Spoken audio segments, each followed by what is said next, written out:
यहाँ लिखा है जब यीशु मसीह घुटने टेक कर प्रार्थना कर रहा था और पिता से दुहाई दे रहा था कि हे पिता, तू चाहे तो ये कटोरा मुझसे टल जाए, ये मुसीबत मुझसे टल जाए प्रभु, ये जो विपत्ति मुझ पर आने वाली है तेरी इच्छा हो तो टल जाए।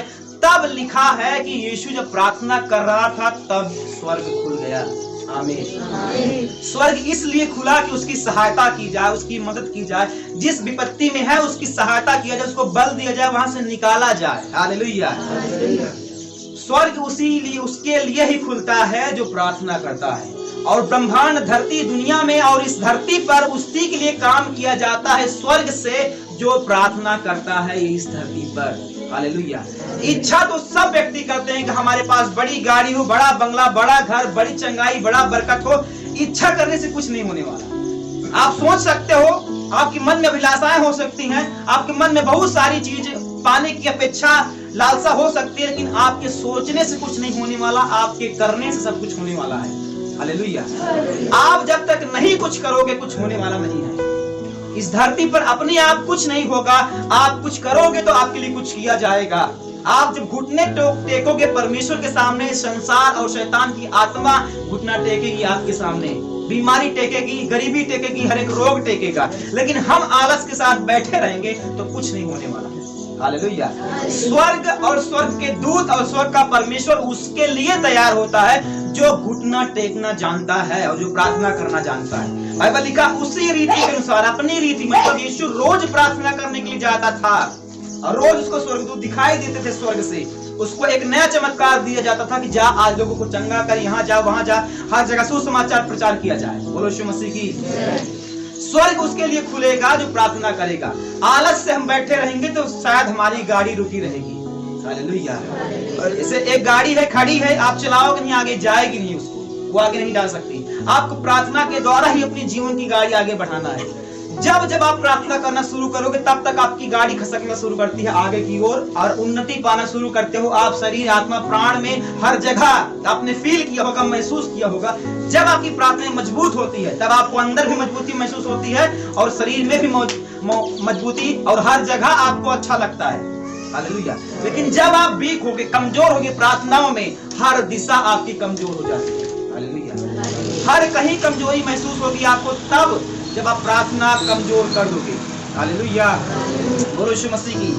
तो हमारी कमजोरी हमारा बाहरी रूप नहीं है, हमारी कमजोरी हमारा हम खुद हैं। हम नहीं प्रार्थना करेंगे तो हमारे जीवन में कुछ नहीं होने वाला। हम प्रार्थना करना शुरू कर देंगे, बदलाव होगा। आज लोग अपनी विपत्ति ही सुनाते हैं लेकिन कुछ करते नहीं। कहते मेरा पति शराबी है, मेरे बीमारी है, मेरे रोग है, लेकिन आप क्या कर रहे हो जब आप ये समस्याएं हैं तब?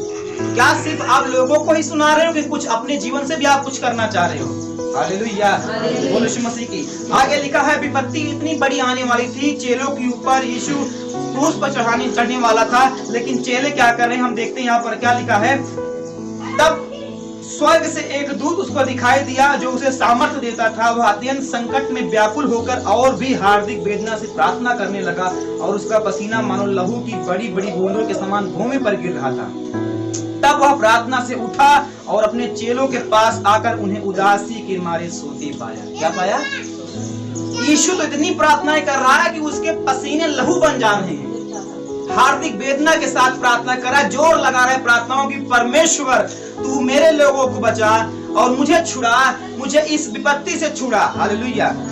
यीशु तो प्रार्थना कर रहा अपने पिता से, यहोवा से, लेकिन चेले क्या कर रहे हैं जो उसके पीछे चलने वाले हैं? आज यही दशा बहुतों के जीवन में है। संकट आ गया तो संकट का समाधान नहीं ढूंढते। क्या होने वाला संकट जब आ गया मेरे जीवन में, तो अब इसका उपाय क्या है? बस रोना शुरू कर देते हैं। बस रोने से आपकी समस्या का समाधान नहीं हो सकता, कुछ करना पड़ेगा ताकि परमेश्वर आपके लिए कुछ करे। हालेलुया। अगर आप प्रार्थना नहीं करोगे, सिर्फ रोते रहोगे, तो फिर बहुत रोने वाले रोते रह गए लेकिन उनकी प्रार्थना को उत्तर नहीं दिया गया। ये दुनिया, ये संसार आत्मिक है। आप अगर यीशु से प्राप्त करना चाहते हो कुछ चीज, सब कुछ आत्मिक है। जो दिखता नहीं वही सब कुछ वास्तविक है। हालेलुया। जो नहीं दिख रहा वही असलियत में है। आप जब प्रार्थना करते हो आपकी प्रार्थना को उत्तर भेजा जाता है, लेकिन आप लड़ते नहीं इसलिए जीतते नहीं। आप खाते हैं इसलिए पेट नहीं भरता आपका, आप पीते नहीं, प्यास नहीं बुझती। हमें तो दिया है परमेश्वर, लेकिन हमने क्या किया? उसने कहा हे सियोन की बंदी बेटी, अपने धूल को झाड़ डाल, धूल को मतलब झाड़ने का मतलब क्या है? यीशु नहीं झाड़ने वाला, आपको झाड़ना पड़ेगा। प्रार्थना हमारा कर्तव्य है, प्रतिफल देना परमेश्वर का कर्तव्य है।